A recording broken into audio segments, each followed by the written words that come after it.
Let's break this channel down. If you're not an entrepreneur, specifically making over at least 30K, this video is not for you. Now, if you're that person, keep watching. So, when you open your YouTube, this is like a landing page. This is what people are going to see when they open your channel. So, now, let's start with the profile picture. Look at this profile picture. And let me show you another profile picture. What differences could you see? Look at this profile picture and look at this profile picture. What differences are you spotting? See? The first thing is that your profile picture, number one, should be close up, preferably you are smiling with a good color balance. Now, this is not zoomed in, first of all, so like you don't need this part. Cut it out. Look at Alex's. A profile picture is like, it's a profile of who you are. So you just need your face. You don't need other parts. So cut this shit out. All you need is your face. So get it zoomed in. Number one. Number two, there needs to be a good color balance or saturation. This is very bland. Literally, the color balance is not good. It's very white. It's pale. So it doesn't look good. Whereas if you could see Alex's, it's warm, it's inviting. Third thing, the background should not be bright color because it should be a calm color so that your profile picture could pop out. As its name suggests, it's called a background, not a foreground. So the background is not the part that should pop out, it's your picture. So in order for your picture to pop out, your background needs to be a very calm color. You could see this with Alex. Look at this background, look at his picture. That's what you do. Now, done with the profile picture. The second part, it's the banner. The banner is like what people see. To be honest, more than your profile picture, people see your banner. It's where people see what type of person you are. Like what type of vibe you have, what type of energy, what type of state of mind you are. What you say in your banner is that you state your motto, because that's something that differentiates you from the other people. A good example might be this guy. Look at this. A 9 to 5 is boring, do more. This is a very good motto. This is like where you keep your motto. And the background should be very simple, clean, and dark themed. I mean, it shouldn't be dark themed, no problem, but it should be something very calm. Because this guy is in the business niche. So you need something that goes well with that, something that flows. Look at this guy. Look at this. Learn to build deep expertise in half the time. Done. This is his motto. This guy talks about learning how to learn, the techniques of learning. That's his niche. So look at his motto. Learn to build deep expertise in half the time. Done. That's what you have to do. This has to go. Your bio. So this guy, he says, I try to make money online. Sometimes I'm successful. What are you trying to say? I've kind of watched some of his videos, not fully. I've skimmed through some of his videos. This guy has been in the entrepreneurial game for the past 10 years. Him saying this disqualifies him from what he's actually trying to say or from who he really is. This has to go.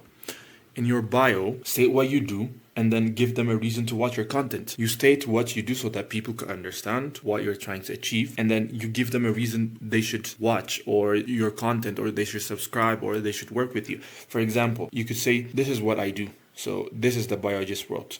Building brands for entrepreneurs making over 30K per month. If you're that person, shoot me a DM at, just put my Instagram, and then, or book a call, clicking this, put a link. Want to learn more? Check out, then I link my website.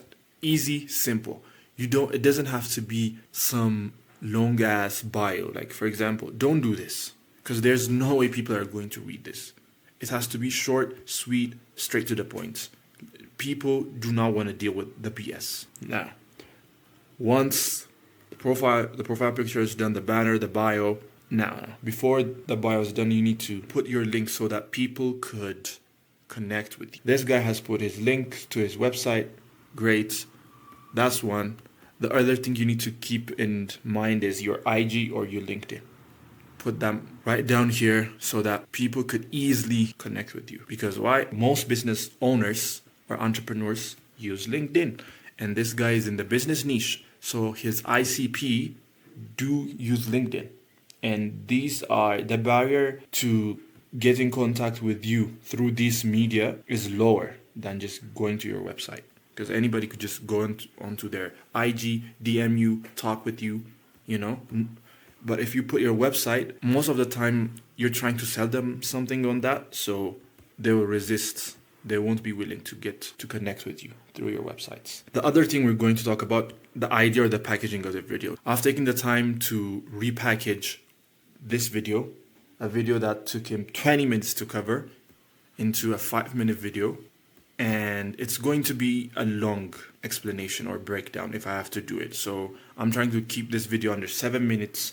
If you want me to break down this, I could do a separate video. It will be a long one, maybe 30, 40 minutes, even an hour. So I'll be jumping this part. Now, the title.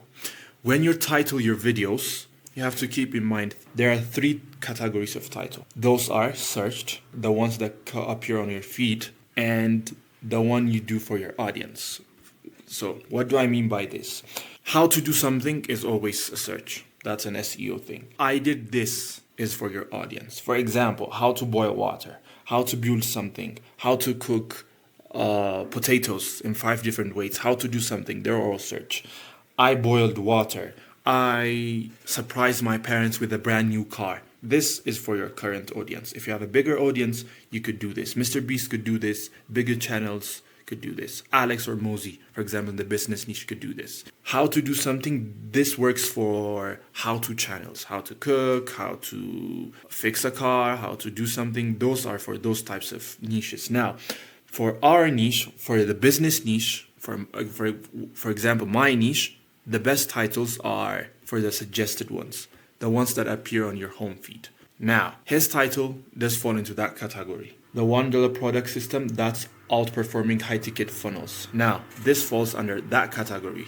Good. The way you can know it is that if it doesn't say how to do something, and if it doesn't say I did something, it falls under this. That's the way you could easily differentiate that. Good. First, suggested feed, passed. A second thing, title clarity. Title clarity means like how much kind of less dedicated viewer or a new viewer understand your title. If a person cannot understand your title, they're not going to watch the video. So the $1 product system that's outperforming high ticket funnels. I don't care. This is very bland. This is very generic. You have to be very specific. Like the $1, which $1? I don't know. So this is not clear. You could title it this way. This $1 product system is outperforming every high-ticket funnels. Now, this is very specific, so it's clear. This, he's talking about this. What is that title talking about? There is a $1 product system that's outperforming every high-ticket funnels. Now, that's clear. Attention factor, an element in your title that hooks the reader in. Now, in this title, that factor is this $1 product system.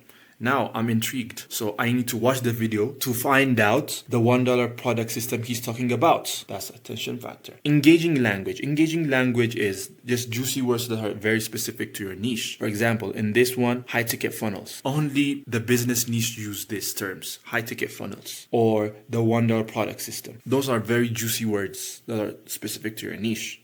The third thing, the thumbnail. Now, these are the elements of a thumbnail. The layout. Let's look at the layout. First of all, if there's a subject like a person, a face, you don't use the right side, you use the left side. The second thing, colors. You use contrasting colors. Okay, the background is a dark theme, so the subject kind of pops out relative to these or this thumbnail. So that's better. And then objects. What do you mean by objects? Objects are anything that are in the thumbnail. It might be the subject, it might be a box like this, it might be a text outside of the box. So less is more. I have done a little bit of research. Object count, this is average across YouTube. This might not be 100% accurate because I don't have the data to YouTube's analytics, but I've seen this over and over again. So object count, the mode is 3, the average is 3.68, and the max is 3. We're now going to use more than 3. Now, let me ask you a question. Out of those 4 thumbnails, which one is better? It's very clear, this one, because there's less objects in it. Good, he has nailed the thumbnail relative to the other ones. And then the background. The background you use should be something that people could relate to. People are very familiar with. For example, using grass. It's a psychological thing. So if you want me to break down that, like what backgrounds you could use, I could make a whole separate video. But let's search up some guy fixing a flooded car. Let's just search this guy. As you could see, look at this guy. Most of his videos, they're natural. There's a tree here, there's a grass there, there's a car, there's a flood. You could see people, you have to use something that people are very familiar with so that it feels natural, number one, but also people relate more to things they are familiar with. There's the other video he did, and then you could see there's grass. He uses grass here. He uses roads. See, like there's a road again. So you have to use backgrounds that are very familiar with. That's the background. And the short form. Again, the short form, I'll make a separate video if you want to. Just let me know in the comments. And this is how I could fix this guy's channel.